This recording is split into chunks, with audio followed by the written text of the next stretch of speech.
Hi there, it's Karen at Corrie Paper Crafts here, independent Stampin' Up demonstrator in central Scotland. Welcome back to another Simple Sundays project, and it's this one here, a little fold over top bag. And I decided that I couldn't wait to make something with my new products from my first pre-order, or my first delivery from my pre-order from the new annual catalogue.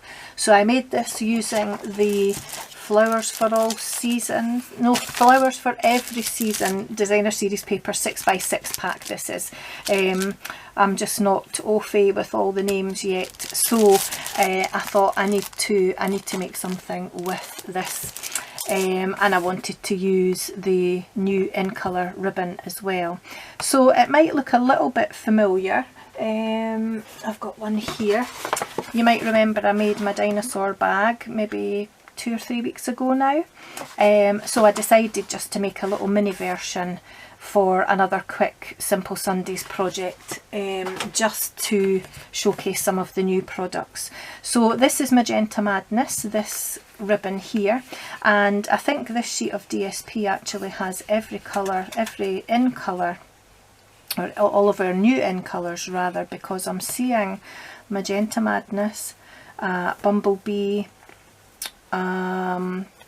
Misty Moonlight, Just Jade, which is up here as well, and in the middle of all these little yellow flowers, I think that's our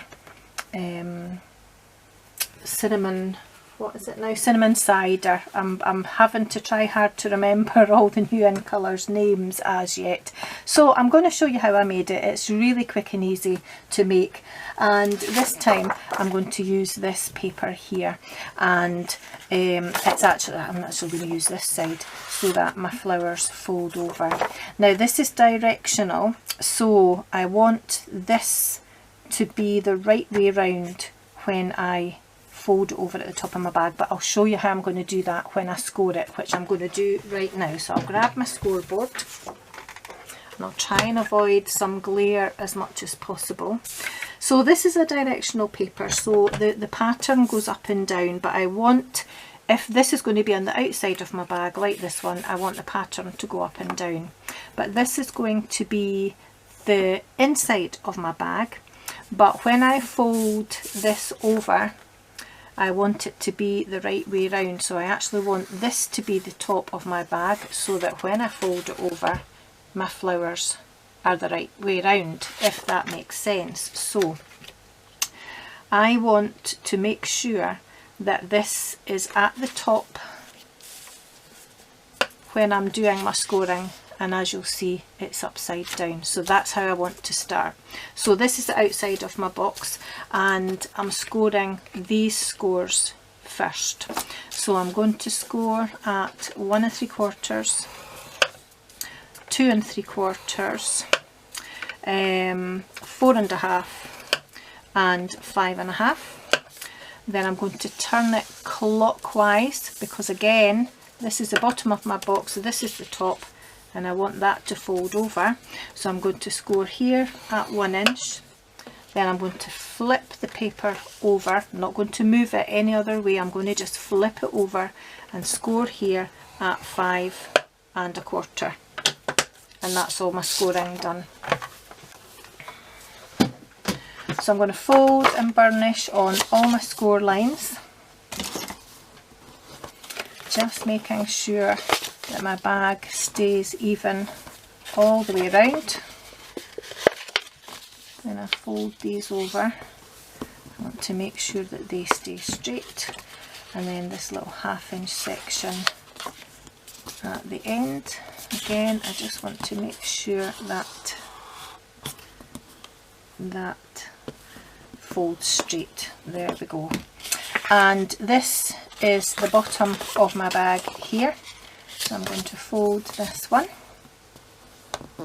this way, and then this is the top of my bag, so because I flipped it over to do the score line, that's going to fold the opposite way so that it comes over here. And as you can see, my flowers are now the right way round. Okay, so I'm going to stick some tape along the top here and then I'm going to reinforce those folds so that everything folds down together. Now I'm going to put a couple of pieces of tape on to make sure that this stays stuck, so a bit here as well, just above that score line, and I just want to make sure it's straight at the ends here, so give that a burnish. And then I'm going to fold this flap at the top over.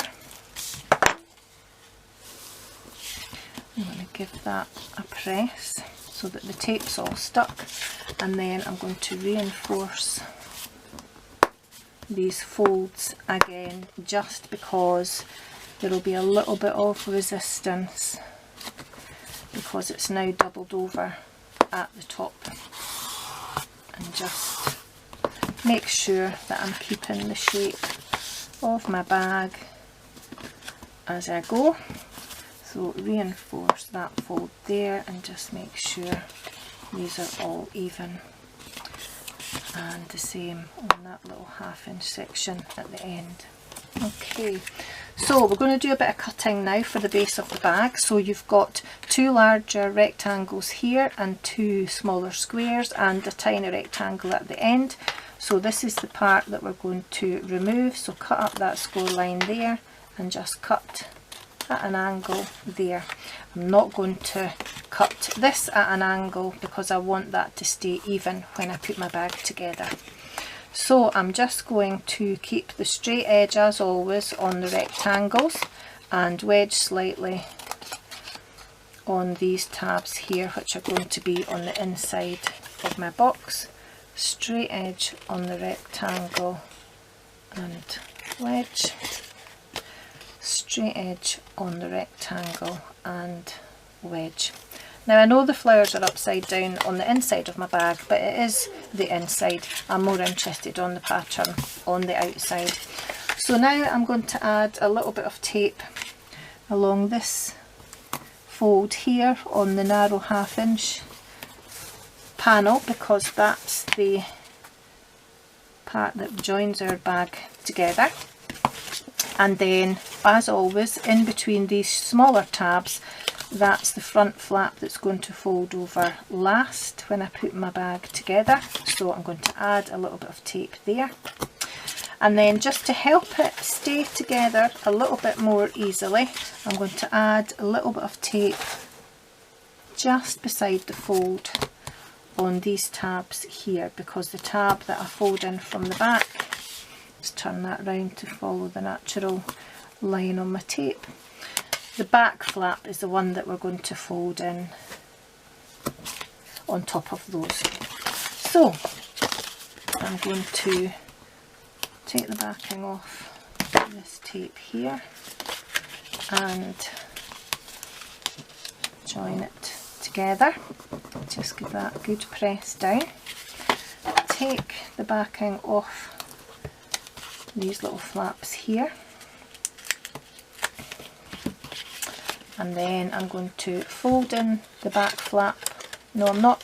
I'm going to fold in the 2 sides like that, and then the back flap, because that's going to stick to those, so I just want to make sure that that's even. And then the last part is the front flap here. There we are. Okay, so that's my bag together. I want to make sure that this join is at the back, so I'm going to tie the bow in my ribbon onto the front here. And I'm going to use the new Bumblebee in colour ribbon, which I absolutely love. I just need my ribbon scissors to cut this little end bit off. It's got a glue dot on it to hold it down, but it's very frayed anyway, so I'm just going to cut off enough to let me tie a decent bow.